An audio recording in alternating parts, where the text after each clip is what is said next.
who would you be? What if you could choose from 1,000 yesterdays, when the past was today and the new took your breath away? Who would you be? How would you live? Who would you love? Living every generation before us, remembering for generations to come. The History Channel, where the past comes alive.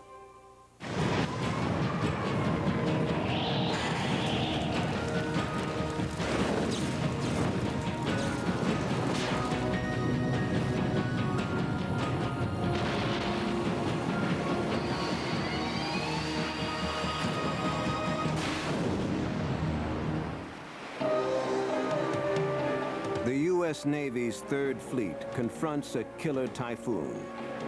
It was so extremely strong that you could not face it. It was just pelting in force.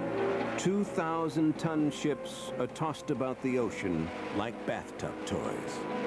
It would shudder and shake and wobble back and forth the whole time it was rising up out of that wave, and then bang down again. Not all ships survive the storm. Here I was by myself in the middle of the South Pacific, hanging in a life jacket, wondering what's going to happen next. I never thought I had a chance of making it in that water.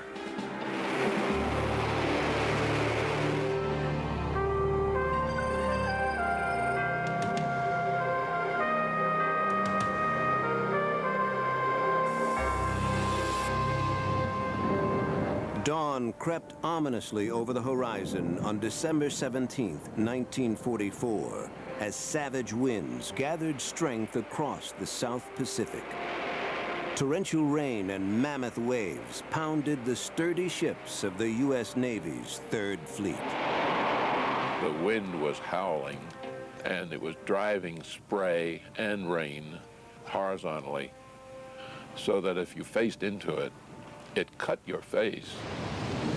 Sailors struggled to hang on as the USS Dewey ricocheted off 60-foot walls of water.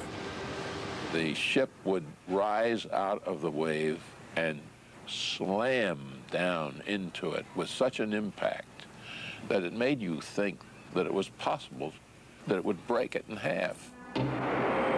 As the storm tore through the region, the sailors got a crash course in battling an enemy more treacherous than the Japanese.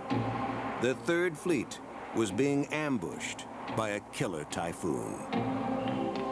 A typhoon is the Pacific's version of a hurricane, a spiraling mass of wet, gusting air that gathers speeds up to 150 miles an hour, bringing with it blinding rains and punishing winds.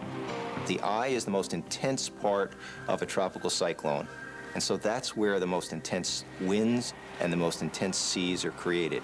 It's like a big vacuum cleaner, and in that eye, there's a big, giant sucking sound, and that low pressure is what causes the intensity of the storm, the intensity of the winds, and the concomitant intensity and height of the seas. Typhoons are one of the strongest forces of nature on the planet. A typhoon has a huge extent. Their effects can be felt over 800 miles away, and it can be over many, many days. Most typhoons sputter and die out before reaching killer status. But if conditions are right, a typhoon will slowly pick up power and momentum until it explodes upon the ocean. 90 fighting ships of the Third Fleet were on a collision course with just this kind of typhoon. And Admiral William Bull Halsey didn't see it coming. Born on October 30th, 1882, William Halsey seemed destined for glory. He entered the U.S. Naval Academy in 1900, and a brilliant military career was launched. Halsey was revered for his victories at Guadalcanal and Leyte Gulf. General Douglas MacArthur considered him to be the greatest fighting admiral of the war. Bull Halsey really was an icon to us. We were really enthralled with the guy. He had a heart for his sailors, and we knew that. The word was out that Halsey was a sailor's sailor. He was the kind of a guy that always wanted to get out there and get them. His first message to the fleet was, One word: attack.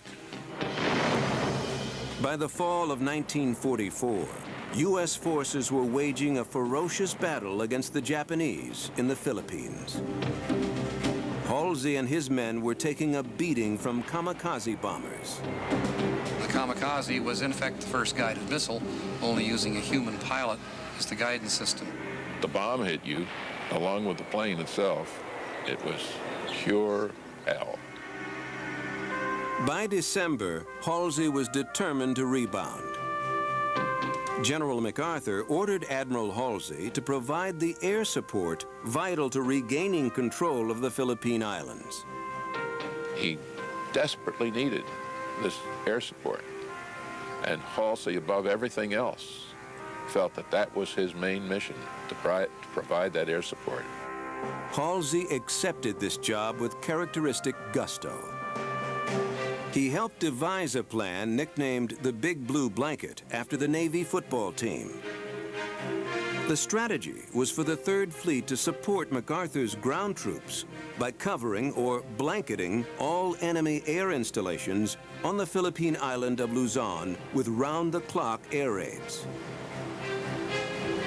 On December 9th, 1944, the Third Fleet anchored at an island about 1,200 miles from Luzon, prepared for battle. The Third Fleet was an imposing force as it cruised into the Philippine Sea. Much of the fleet was made up of inexperienced but fiercely patriotic young sailors. These were young men, many of whom were absolutely incensed over the attack on Pearl Harbor. They wanted to support their country. These kids who came from all walks of life and all strata of society, no matter whether rich or poor, they all went in there and they did a great job. 22-year-old Patrick Doohan was one of 263 men who made his home aboard the destroyer, the USS Hull. After Pearl Harbor, I felt it was my duty to join the Navy and go to war for my country. As chief quartermaster on the Hull, Archie de Riker's duties included setting all clocks on board, bringing him in contact with everyone from the officers on the bridge to the enlisted men down below. They used me as their walking newspaper. They'd like to know what was going on up in the bridge. What's the latest scoop? Hey, Archie, what's going on? Ray Schultz, chief boatswain mate who had survived Pearl Harbor, was in charge of ordering supplies for the ship. I issued everybody a new life jacket, and we ordered whistles and lights, one-cell flashlights, to go with the jackets.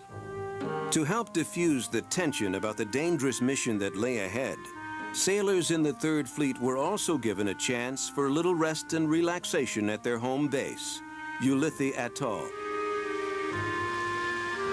Sunshine, blue sky, smooth water.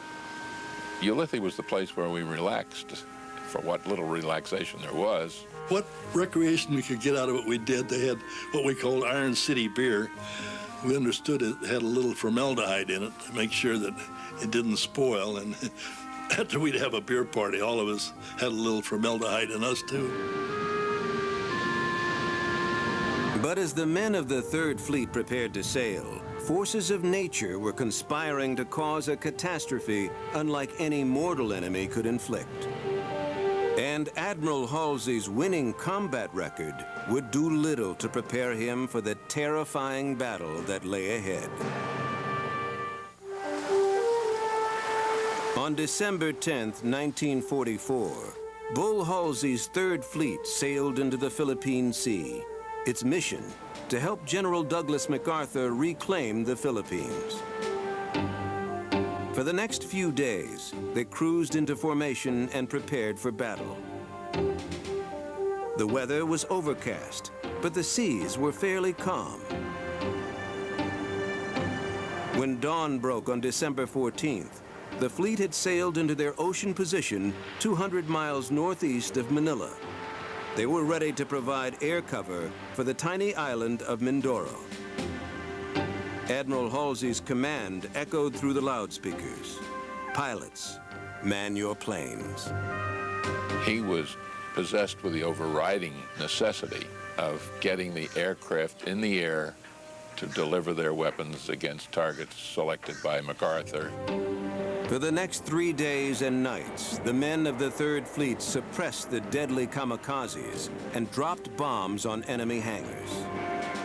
The air support had proved to be very effective, and MacArthur hadn't been able to make the landings he had planned on Mindoro and establish the fields that he wanted to establish for ground support. Bull Halsey was ready to prepare for the next attack on Luzon. On December 16th, as the victorious ship sailed east to their rendezvous point for refueling, a tropical disturbance was gaining speed, power, and moisture over the open seas. Halsey was unaware of this approaching danger. By modern standards, they were really operating in the dark. Weather satellites didn't exist. They had not established a technique of weather aircraft and weather surveillance by aircraft, and so they had to make judgment calls. As a matter of fact, it was sometimes luck of the draw that a plane returning from mission would see weather. That's exactly what happened on December 17th. As the storm moved closer and the weather began to deteriorate, one of the fleet's search pilots spotted the storm from his plane and sent a report to Halsey's flagship, the USS New Jersey. Since weather data was considered tactical information, the message had to go through a lengthy decoding process. The report didn't reach Admiral Halsey in time. He was leading his fleet straight into the storm. The smaller vessels, such as destroyers, were at greatest risk. Destroyers are called tin can because they have a lot of armor but not much armament. They're very light, they're made for speed. They're 300 feet long. That sounds like a pretty big ship, but compared to some of the other ships we were operating with, we're pretty small. By early morning on December 17th, the so-called tin cans were being bounced around at the mercy of the heavy winds and waves as they tried and failed to refuel. Refueling is vital in bad weather because the weight of the fuel helps keep the ship stable. By 11 a.m., the seas were getting rougher and the barometric pressure was falling rapidly. And when it starts dropping, you've got a problem. The storm is near. That's the warning. And when the bottom started dropping out of it, we all said, uh-oh, there she goes. Bull Halsey was perched on his post aboard the New Jersey, trying to balance the considerations of weather and military maneuvers. Archie de Riker and his shipmates on the hull waited for official word to take precautions. They were surprised when it didn't come. Other ships had determined that we were in the path of a typhoon, and they couldn't understand why COM Third Fleet did not take action to avoid it. That struck us as something that was peculiar and almost unbelievable.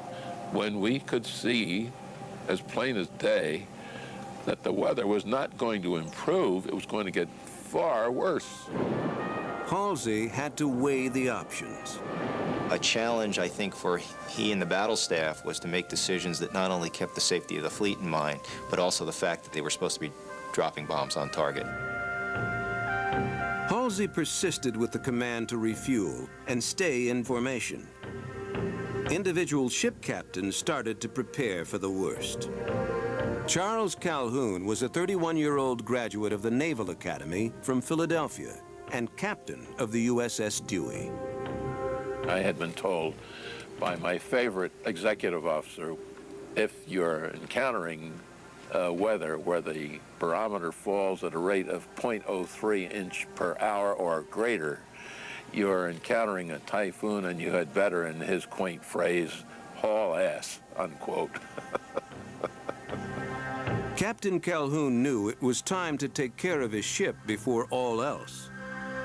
We moved everything that could be moved, from stations high in the ship to stations low in the ship, with the idea that everything we could reduce or lower into the bottom of the ship would improve our stability. Just a mile away from the Dewey, Henry Plage, the 29-year-old captain of the USS Tabarer, gave his sailors the order to prepare their ship for severe conditions. We told them to batten down all hatches, is the general term. With stormers approaching, take all precautions. And they had been trained in what to do in those situations, and so they did it. By the time the sailors of the hull tried to take action, it was too late. The storm was hitting them at full force. And that night, it was pure havoc on the bridge. The waves were so great, and the wind was at such a high velocity that the rain, it would just about cut your skin. It would coming down at such a force. The ship was plunging pretty badly and up and down motion and starting to roll pretty badly. When I arrived up on the second deck and stepped out behind the chart house, I realized that the starboard side of the ship was submerged. It was actually awash. And the ladder, the starboard ladder to go to the bridge, was awash. I thought, good Lord, we're really laying over. By midnight, the Third Fleet was cruising into the eye of one of the most destructive storms to ever hit the U.S. Navy. Finally, at 8 o'clock the next morning, Halsey informed General MacArthur that refueling was impossible. Halsey's fleet would not be able to provide cover for MacArthur on December 19th. The first priority was to avoid what was now clearly a deadly typhoon.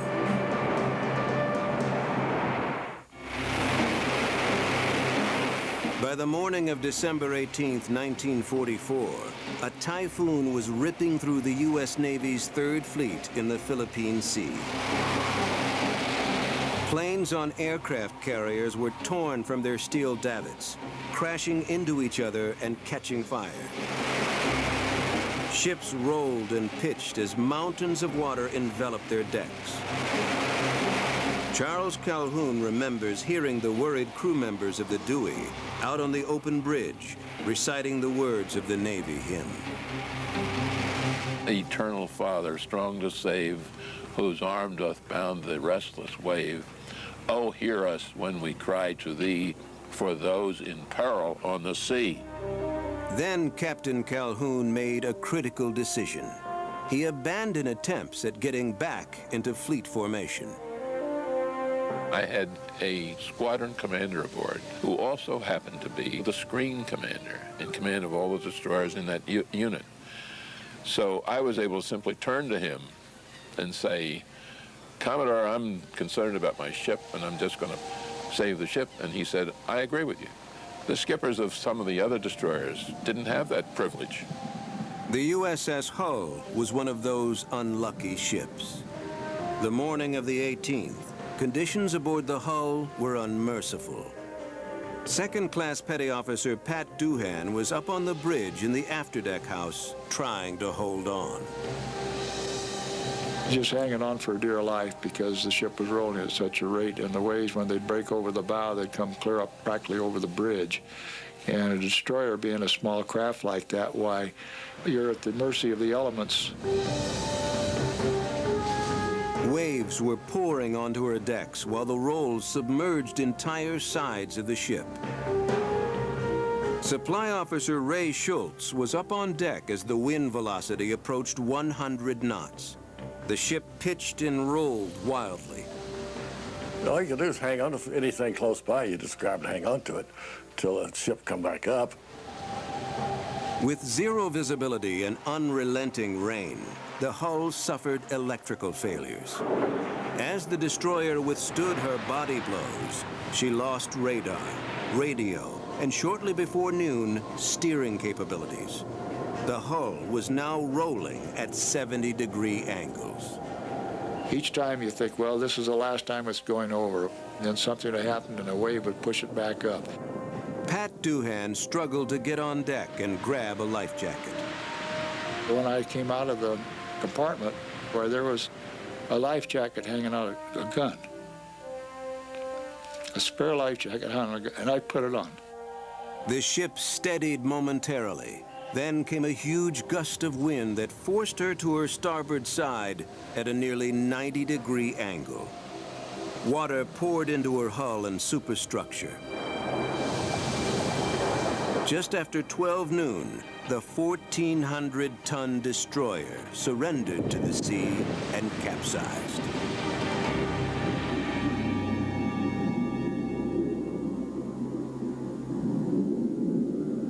The wave swept me up there just after I slipped that life jacket on, and the ship was on its side then. And then a few minutes later, while I was swept clear of the ship. Of the 263 sailors aboard the hull, as many as 100 were trapped below decks.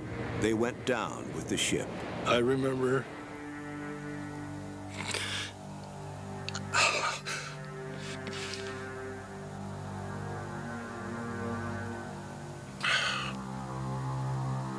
Bruno, Joe, John Tom, Dickie,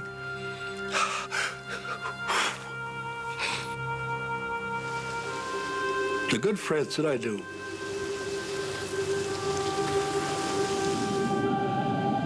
Men in the water felt the shudder of the USS Hull as she sank. I felt the ship explode on me. I mean, you could feel the pressure. And then I was by myself. The ship sunk right under us, just dropped down below us. And as it sunk, the suction took us down pretty deep. I recall my ears hurt pretty bad. With their ship gone, the men were left alone to battle the elements. Some had made it into lifeboats. Others, including Ray Schultz, were washed into the sea with only life vests to help keep them afloat. Big wave just beats the tar out of you. It just threw you around like just like a ball or cork. Threw you and just beat you up and down. The wind during the typhoon was so extremely strong that you could not face it. It was just pelting in force. I mean, just like somebody throwing sand in your face. Terrific sandblaster. Between the heavy rain and the tumultuous sea, the sailors were completely disoriented. When you go down deep, you don't know which way's up. You start swimming as fast you can to get to the surface. And if you come up in a trough, well, you get another one. But if you come up on the peak of a wave, then you shoot up out of the water, the wind will pick you up and blow you up against the next wave. One of the best indications you had that you were back on the surface was that you would hear the wind screaming and feel the spray blowing against you. The spray was so heavy, put your hands over your face like this to breathe. As the hours passed on December 18th, the men tried to figure out ways to conserve their energy. Pretty soon learned to roll up in a ball and not fight the water until it quit the whirlpool, let me go. Archie DeRiker tried repeatedly to grab onto a life raft. The life raft would come out of the sea, just like an empty bottle surfacing, and it would just become airborne. Oh, I'd say 10, 15, 20 feet in the air. We'd just fly up in the air. And then when we hit, it would knock off the people who were trying to hang on to the life raft. And then they would be scrambling, trying to get back on board. And I had hair then. They would be pulling my hair and my eyes and trying to grab your nose or whatever they get hold of, trying to get aboard. I went through this about 3 times, and I decided that I didn't want any more of it, and I left the life raft. And I swam off by myself. The sailors didn't know how long it would be before help might arrive, or whether it would come at all. As night fell, so did their chances of survival. It's so big out there, and it's so scary. I was by myself in the middle of the South Pacific, hanging in a life jacket, wondering what's going to happen next. Am I ever going to be seen? Will I drift and drift? After battling the seas alone for 12 hours, Pat Doohan finally caught sight of other survivors. I saw this little light bobbing. I yelled, and I heard a voice yelling, "Who is it?" And I said, "It's Pat." Well, it was some of the fellows off our ship in a life raft. And so I made my way over. They pulled Pat inside the raft, and together the 15 sailors lasted through another night. Their ordeal was far from over. Morning light revealed yet one more danger. In addition to high winds and turbulent seas, the sailors now faced another threat: sharks. The first thing we saw that next morning was dorsal fins. They were 12 to 14 feet long sharks, and they circled. Every once in a while, they'd make a pass and turn over like they were going to go at us. They could have very easily at any time come in there and just got our legs without any problem at all. I heard this swish. I looked around. It was this big old fin, this old shark fin. I mean, it was a big one. And he was circling me. I said, you know, God, I said, first you sink my ship. I said, then you have me swim in this ocean all night. And now you're going to feed me to the sharks. I said, that just ain't right. Hunger, exhaustion, fear. Time passed slowly. Ray Schultz thought of his young bride back in California. I just wondered what my family was going to do and what they were going to think, and I just try hard to make it. The worst of the typhoon had passed, but hundreds of men remained stranded in the water.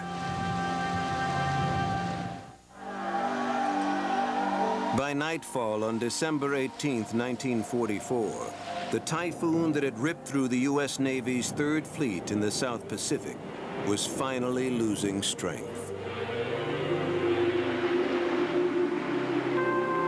Admiral Bull Halsey shuddered at the news that 4 of his ships, with hundreds of sailors aboard, were missing. He immediately alerted the fleet to be on the lookout for survivors. One of the missing ships was the USS Typhoon, a destroyer escort that had managed to stay afloat during the typhoon.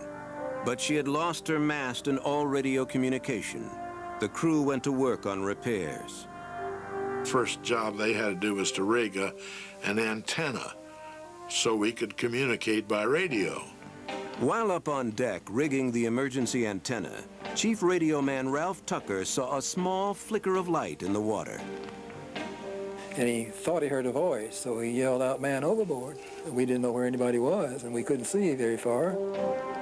Battling rain and towering waves, the ship zeroed in on the flickering light.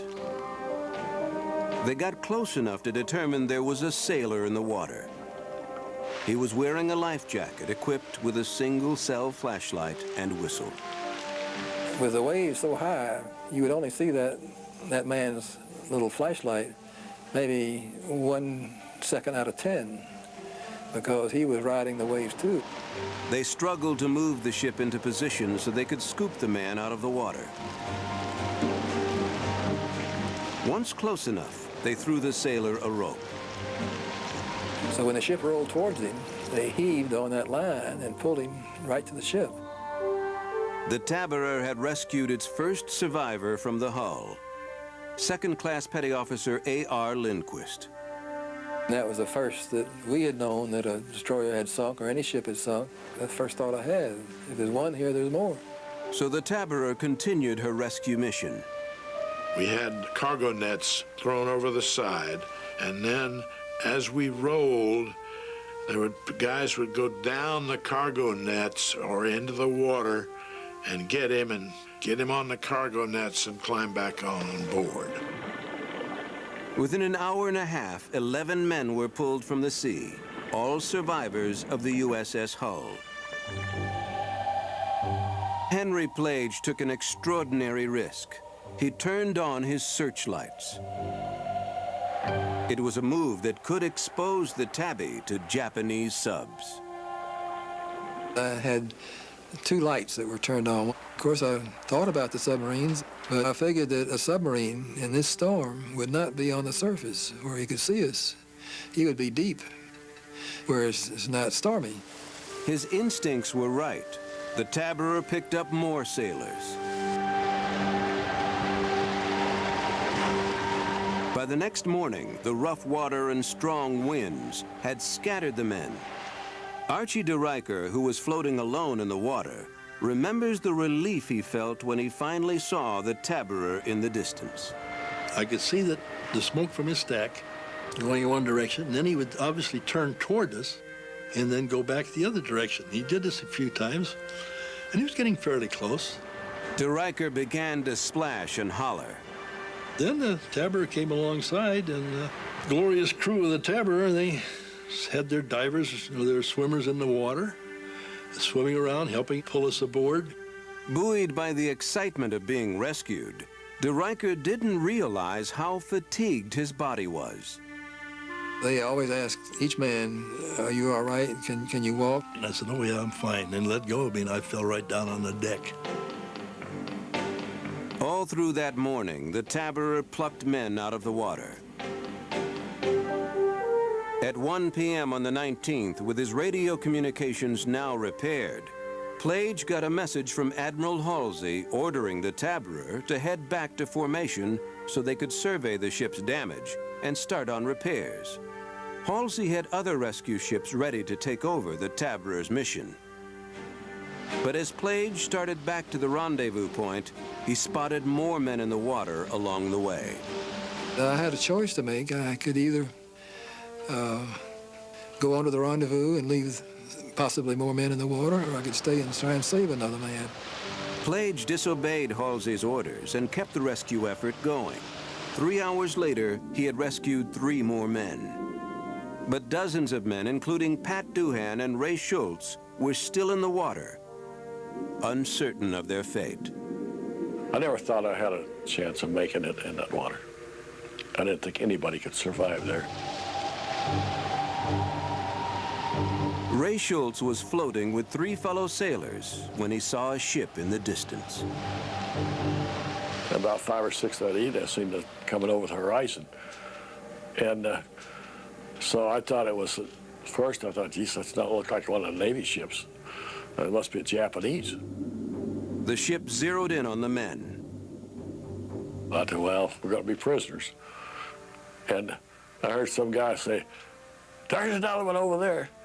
And they started firing the machine guns around us. And I thought, oh, hell, they're going to shoot us. The target wasn't the sailors in the water, but the sharks circling them. What we did was to break out some rifles and put some guys on the upper deck with rifles, and they would try to keep the sharks away, and they did. By now, Schultz knew the shooters were his fellow fleet members. He hadn't recognized the Tabor without her mast. And then they threw me a line. I just tied it around my waist, and they pulled me up on deck. By the time he was rescued, Schultz had been in the water for 33 hours. He had survived the cruel storm as well as the sharks. Not all the men out on the water were so fortunate. A tough part of the story is that some of the people they found in life jackets, they would swim out to get them, and they find out that the bottom half was gone, so they would cut them loose and let them go. The sharks had already got them. Then, with Admiral Halsey's blessing, the Tabor kept at it. Once we got started doing it, then it became a wonderful chore, you know, to maneuver and hunt for more, and then when you found them, to get them on board. We did it the first night, all the next day, and all the next night. At 8:40 on the morning of December 20th, the USS Tabor was relieved of her mission by others in the fleet. After working more than 36 hours straight, the Tabby had rescued 55 men. As other ships, such as the USS Brown and the Rudyard Bay, took over, still more men were rescued. Pat Doohan had been in the water for 72 hours when he saw a sign of hope early on December 21st. It was the USS Brown. When we saw that destroyer coming over the horizon and coming up alongside of it, that was something that is there's no way to express how you feel. Finally, Doohan's wait in the water was over. He and 12 others in the raft were rescued. After that many days out with no food or water, we made it. We didn't talk about whether we were, going to drown or we were going to die. We didn't talk about that. We talked about what we were going to do to live. I thought, well, I left a wife home pregnant. I got to come out of this. Once you give up hope, that's it. You always have to have hope to survive. Despite the many dangers the South Pacific presented, its warm, 70-degree water was crucial to the men's survival. The fact we're in warm water was one of the major factors in all of us surviving. When the search and rescue mission was called off on December 22nd, a total of 98 men had been saved. Admiral Halsey later asserted that never before in history had a search and rescue mission of such scope been carried out. Despite the valiant efforts, 790 U.S. sailors perished in the typhoon. As the ships gathered at the atoll they used as home base, Bull Halsey knew he would have to answer the inevitable questions of how the Third Fleet had been caught so off guard and who was responsible. But he could never have imagined the next disaster that awaited them.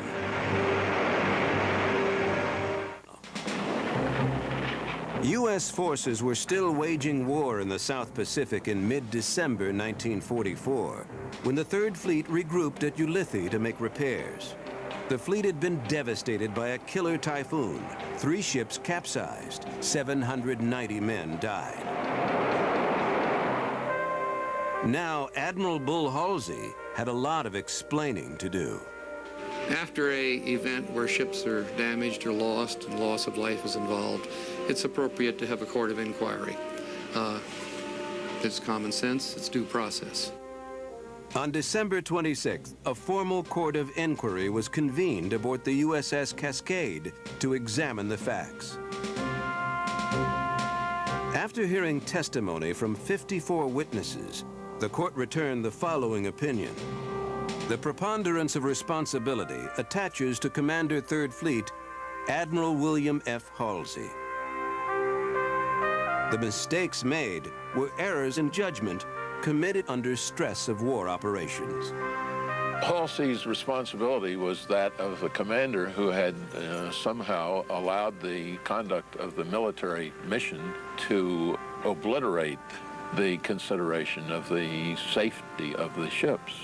Admiral Halsey could have made some perhaps better judgment calls, but he was very successful in accomplishing his basic mission of supporting the invasion of Mindoro, and where this could have been handled better, that's part of the price you pay for being at sea in war. It was decided that no disciplinary action would be taken. This was at a critical point in the war. Halsey was a national hero. They did not think that it would serve the purpose of the war effort or of the Navy or of the United States to relieve him. On the morning of January 3rd, 1945, Admiral Bull Halsey greeted the sailors aboard the newly repaired USS Tabarer. On behalf of the Secretary of the Navy, Halsey awarded the crew the Navy Unit Commendation. They knew they had jobs to do, and so they did them. Many of them risked their lives to help these men in the water, and you can't ask more than that from a man. The Admiral then pinned the Legion of Merit Cross on the chest of Lieutenant Commander Henry Plage for his heroic leadership in the Tabarer's rescue mission. An emotional crew cheered the recognition. Our guardian angel, Captain Plage, he did this magnificent job, and it's totally in that man's favor that he did this and his crew, because without them, me or my family would not be here today. I got more respect for Henry Plage than anybody I know. The giving of self in a harrowing situation like that can't be measured in ribbons or medals or even story. It's the giving of everything you have. On December 30th, the Third Fleet sailed out of the harbor's safety to return to battle. For the next 5 months, U.S. forces performed heroically at Manila and Iwo Jima. By June, the Third Fleet was providing cover, trying to wrap up the victory of Okinawa. Then on June 3rd, the unthinkable happened. Admiral Halsey was aboard his flagship, the USS Missouri, just off Okinawa, when he received a typhoon warning. With memories of the December typhoon still fresh, Halsey maneuvered the fleet away from the storm. He was careful not to retreat too far from his strategic position. A few hours later, a destroyer sent a critical storm update. The typhoon had changed direction. Once again, the cumbersome decoding process delayed the weather information, and Halsey did not receive the warning.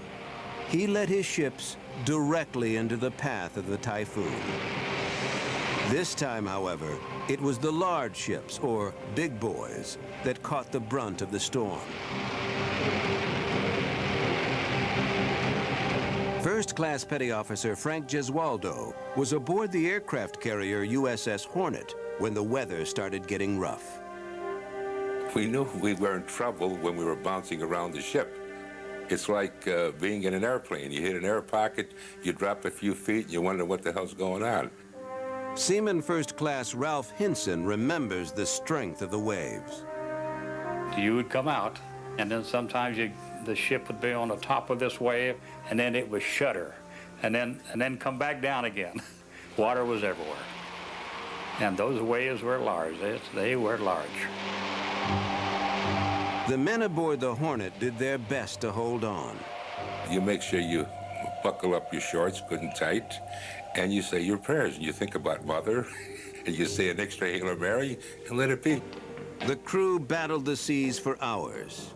After the worst had passed, the men were shocked to see just how strong the winds and waves had been. The steel flight deck of their ship was mangled around the bow. We couldn't figure out flight deck. You know, who can bend a flight deck? It's impossible, but it happened. And if I hadn't seen it, I wouldn't have believed it. Though this second typhoon was shorter-lived than the first, it ravaged the fleet. 33 ships were damaged, 76 planes destroyed, and 6 sailors killed. Another court of inquiry was assembled. This time the court made a recommendation to relieve Halsey of his command. It was decided that even though the weather information had been delayed, Admiral Halsey had made a grave error by allowing the ships to remain so close to the storm's path. The Secretary of the Navy never acted on the court's recommendation. Halsey remained in command. After they came out of that second typhoon experience, the Admiral sent a very firmly worded letter strongly recommending that the Navy develop a systematic weather reconnaissance operation to ensure that the fleet will be given better meteorological information in the future. Thanks in part to Admiral Halsey's insistence, the U.S. Navy instituted regular weather reconnaissance squadrons. Today, the need for storm tracking remains vital to the Navy's ships on active duty around the globe. Typhoons continue to be, even 50 years later, the biggest challenge for mariners at sea and for the United States Navy. Modern technology has also helped the U.S. Navy stay a step ahead in the deadly game of outwitting typhoons. We are very fortunate that today we have the technology that allows us to see where tropical storms may originate and when they do, where they're moving and how intense they are. At the Joint Typhoon Warning Center in Pearl Harbor, Navy weather experts watch for typhoons over 100 million square miles of open ocean area.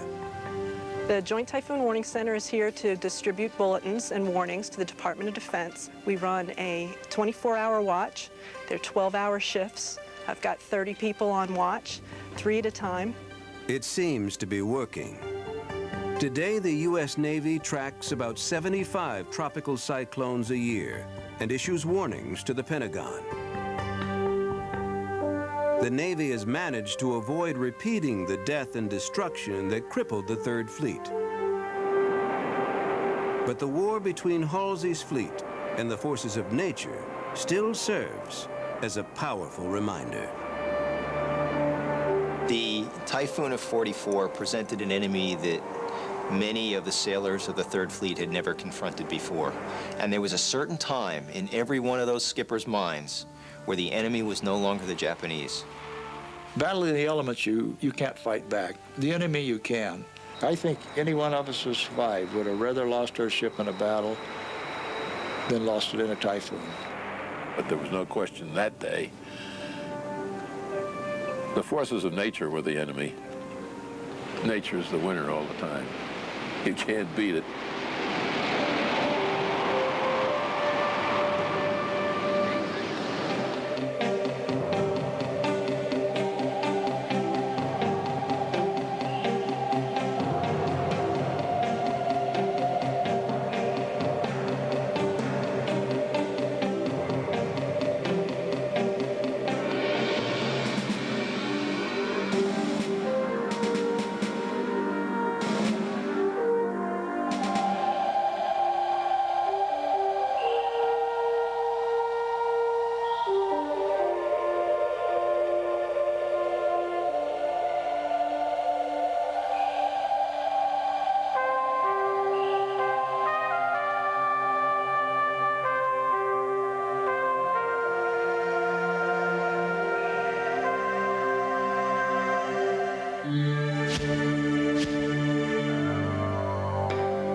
Not all ships survived the storm.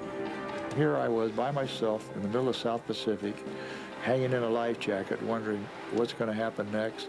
I never thought I had a chance of making it in that water.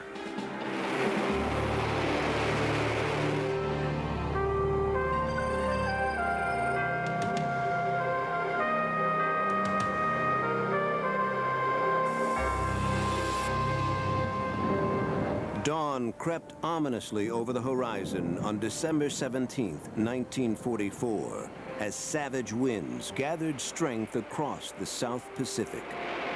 Torrential rain and mammoth waves pounded the sturdy ships of the U.S. Navy's Third Fleet. The wind was howling, and it was driving spray and rain horizontally, so that if you faced into it, it cut your face. Sailors struggled to hang on as the USS Dewey ricocheted off 60-foot walls of water. The ship would rise out of the wave and slam down into it with such an impact that it made you think that it was possible. And momentum until it explodes upon the ocean. 90 fighting ships of the Third Fleet were on a collision course with just this kind of typhoon. And Admiral William Bull Halsey didn't see it coming. Born on October 30th, 1882, William Halsey seemed destined for glory. He entered the U.S. Naval Academy in 1900, and a brilliant military career was launched. Halsey was revered for his victories at Guadalcanal and Leyte Gulf. General Douglas MacArthur considered him to be the greatest fighting admiral of the war. Bull Halsey really was an icon to us. We were really enthralled with the guy. He had a heart for his sailors, and we knew that. The word was out that Halsey was a sailor's sailor. He was the kind of a guy that always wanted to get out there and get them. His first message to the fleet was one word: attack. By the fall of 1944, U.S. forces were waging a ferocious battle against the Japanese in the Philippines. That it would break it in half. As the storm tore through the region, the sailors got a crash course in battling an enemy more treacherous than the Japanese. The Third Fleet was being ambushed by a killer typhoon.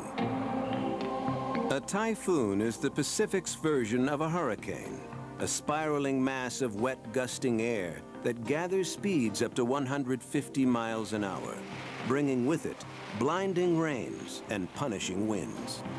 The eye is the most intense part of a tropical cyclone, and so that's where the most intense winds and the most intense seas are created.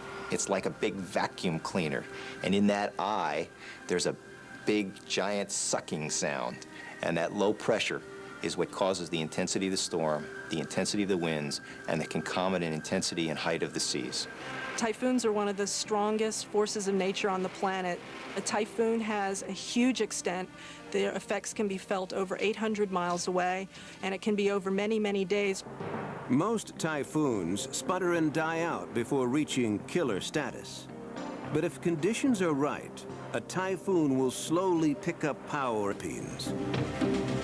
Halsey and his men were taking a beating from kamikaze bombers. The kamikaze was in effect the first guided missile, only using a human pilot as the guidance system. The bomb hit you, along with the plane itself. It was pure hell. By December, Halsey was determined to rebound. General MacArthur ordered Admiral Halsey to provide the air support vital to regaining control of the Philippine Islands. He desperately needed this air support. And Halsey, above everything else, felt that that was his main mission, to provide that air support. Halsey accepted this job with characteristic gusto. He helped devise a plan nicknamed the Big Blue Blanket after the Navy football team.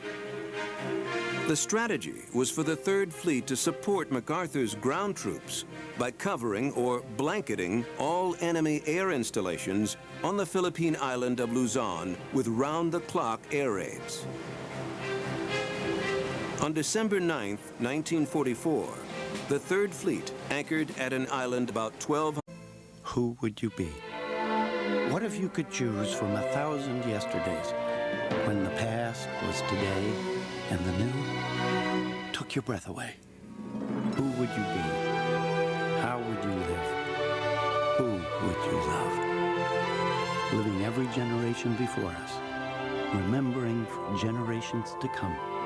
The History Channel, where the past comes alive.